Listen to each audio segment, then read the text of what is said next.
If I'm gonna ask you, what was the most creative deal that you put together? What would be your answer?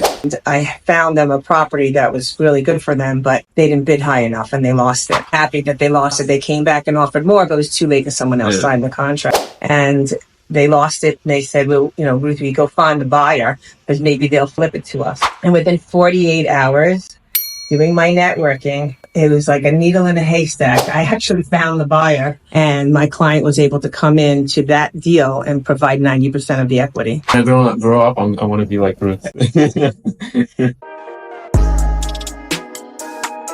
Welcome to another episode of Broker Talk series. Our guest today is Ruth Katz. She is CEO of RK Commercial Real Estate and Tides Turn Capital. Ruth, thank you so much for coming. Thank you. It's great to be here.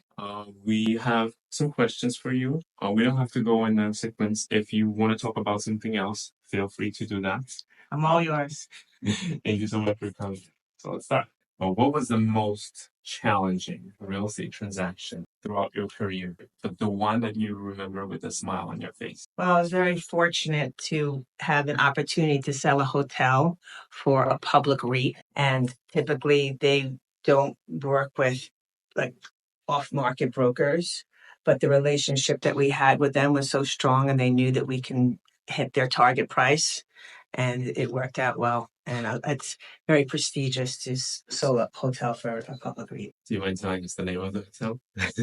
I can't. But I assume it was in New York. No, it was actually in Fort Lauderdale. Oh, wow. Nice. Well, there we go. We're talking to someone who sold a prestigious hotel in Fort Lauderdale. There's another thing that I'm asking every commercial agent because I'm not doing it for long, and there are some things that have been there, but I wish we could change them. What is there one thing that you would change about commercial real estate, and why would you do that? What's the reason? So I think it's really about the documentation because we're in this technology era right now. And so there's just so much paperwork.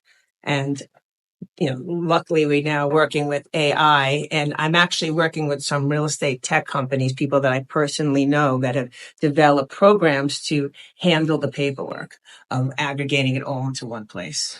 I completely agree with you. I have this client, I'm still doing some residential, and I have this client, she owns this condo. We went on the contract, and I'm like, I need condo docs because she told me she's going to send them to me. And she's like, I will mail it to you. I'm like, email it to me or mail it to me? She's like, no, I'll mail it to you. I'm like, are you serious? She's like, yeah, this is what they gave. This is horrible. Things has changed, and especially in New York real estate market. I know that offices are not doing good because COVID changed the game completely. People don't want to come back to the office. They don't want to be in one small cubicle anymore. What are some other ways of doing something with this office space besides converting them into residential units? Well, in general, there's just a shift. There's just a shift in how we're living these days because what we learned in COVID is that you don't have to go to the office. You don't have to go to the hotel on vacation. You don't have to buy in person, but you do need a place to live. And that's why the shift of office to residential of we need housing, we have a shorting crisis does make sense. But it's also the ecosystem around that. If we don't have like all the services that go around those office clientele. So, that's where we have to be creative. This is what I see. People still want to come to the offices, but they don't want to come to the old buildings. So they want something that is smelling good, that is fresh, that has bigger ceilings, bigger windows, bigger ceilings. There are things to do on the ground floor, or things to do in the building, or things to do around the area. What if instead of converting these office spaces into the residential units, work on enhancing this building so people can come back and use them as office spaces? What's interesting now is this hybrid, and especially the younger generations. I mean, I loved going to work. I worked with my peers, so I, wanted to get up, get dressed, be in the action, and how you thrive of the energy around from the people around you and how you collaborate on things. These other generations, they don't know what they don't know. So yes, is it nice to be home and have some flexibility, not have the commute? We're trying a little bit of both, right? So have some time at home, some time at work, but when you're at work, maybe make that work environment a better environment, like you're suggesting. Because I agree with you with the fact that like when people come together, the ideas are way better when someone sits at home or when they're doing it through Zoom because the energy is not the same. So I'm for offices and I wanted to be there. And I'll do my best to continue promoting that and putting people together in one space. I spoke to a lot of my clients, they have their businesses, and I spoke to all of them, and they're all coming back to the office. They're all calling me and they're like, we need a space. We need our people to come to the office so we can talk to them every day. We can work on the ideas and we can create more. And it is actually working. I have two of my clients who rented offices a year ago, and the revenue of their company grew double because they were going to the office, because they were coming up with more ideas and they were getting more clients. I don't know. I think office should come back. It's not a good idea to stay home and work from home. Well, two brains are better than one.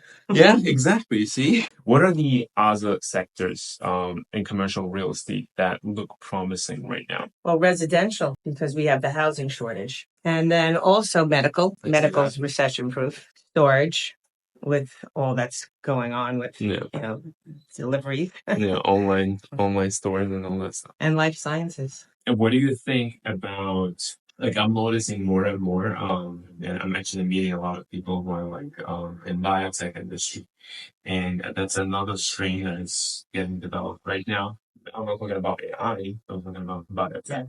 Especially here in South Florida, people are concerned with the way they look, with their health, and they want to eat well, they want to work out more, they want to do more, they want to have more energy. And I think this strain is getting very popular, and we'll start seeing more of them coming into the plate. What do you think about that? Well, with COVID, it was about learning to take care of your health. And I think that got a lot of people motivated, Yeah. right? So they say that in COVID, you were either, you came out of COVID either a hunk, a chunk, or a drunk. There we go. So hopefully you came out a hunk. I see you at every major real estate event, and this is actually how we met.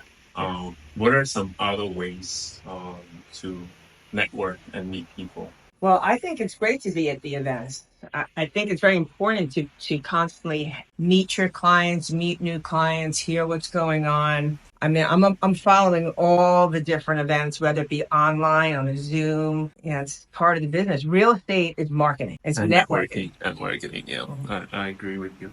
And sometimes you'll be surprised. You will go to event, like for example, today I'm going to the event for doctors. It's going to be a lot of doctors, and I have a client who is a doctor, and she invited me to that event. I don't know who I'm going to meet, but like I'm like, yeah, why not? You never know. I'm in. I Let's always do say it. it's not what you know, it's who you know. Exactly. And then you have to deliver. Yeah. We spoke about New York City real estate market and the things that are happening there. What other sectors of New York real estate market, commercial real estate market, do you think are going to get impacted? Well, retail, It's going to get impacted. it's just so different now. I think it's what you do in person, things that you can't, the things you need to get the experience with. So anything to do with exercise or beauty where you have to go there will exist.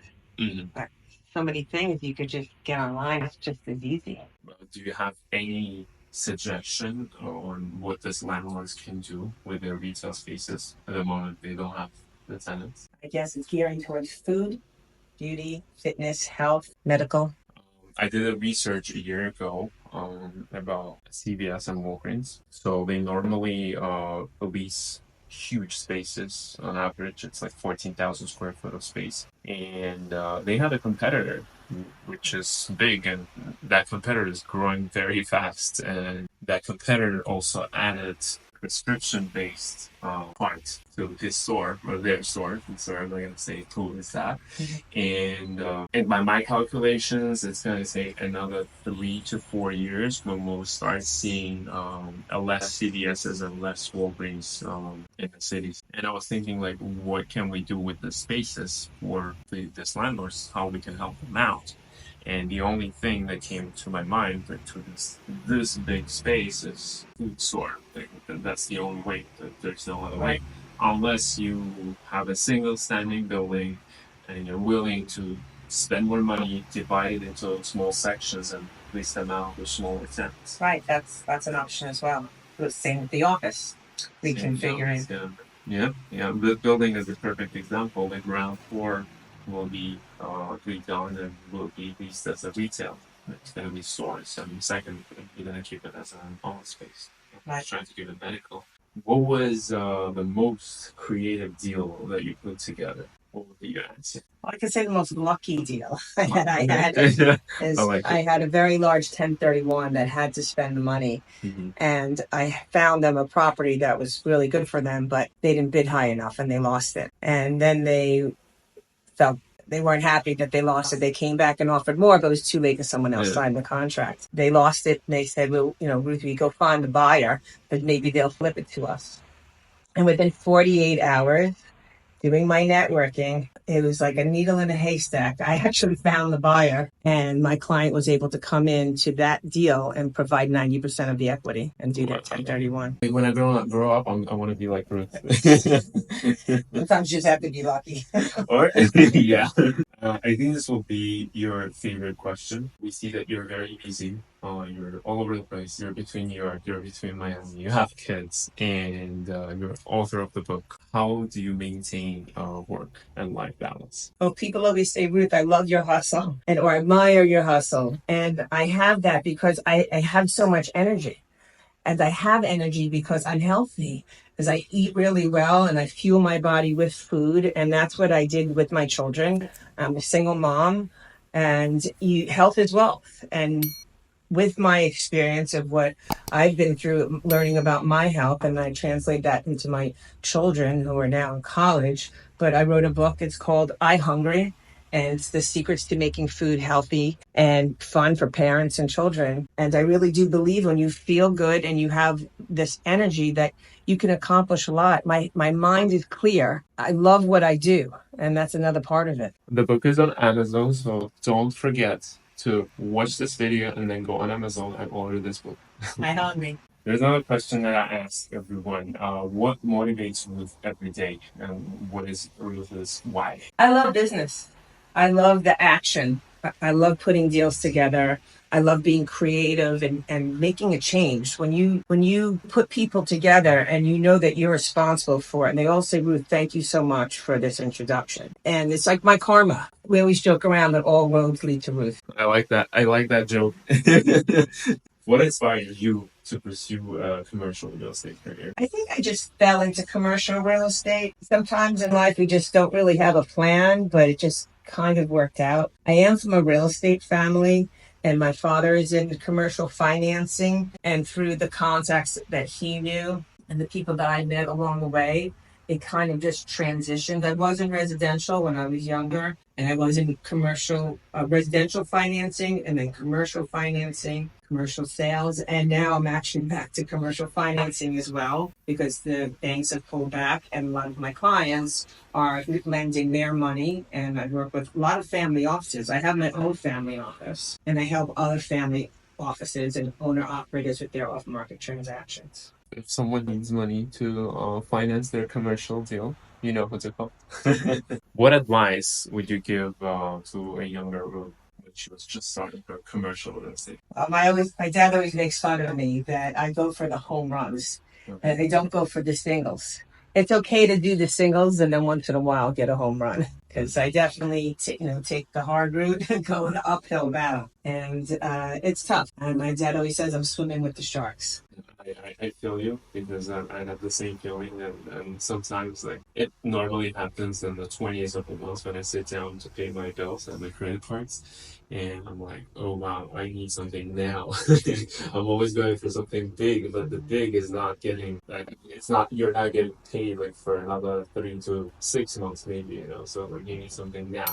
Sure. And this is when it hits me, and I start doing something to close something now. Would you do something differently?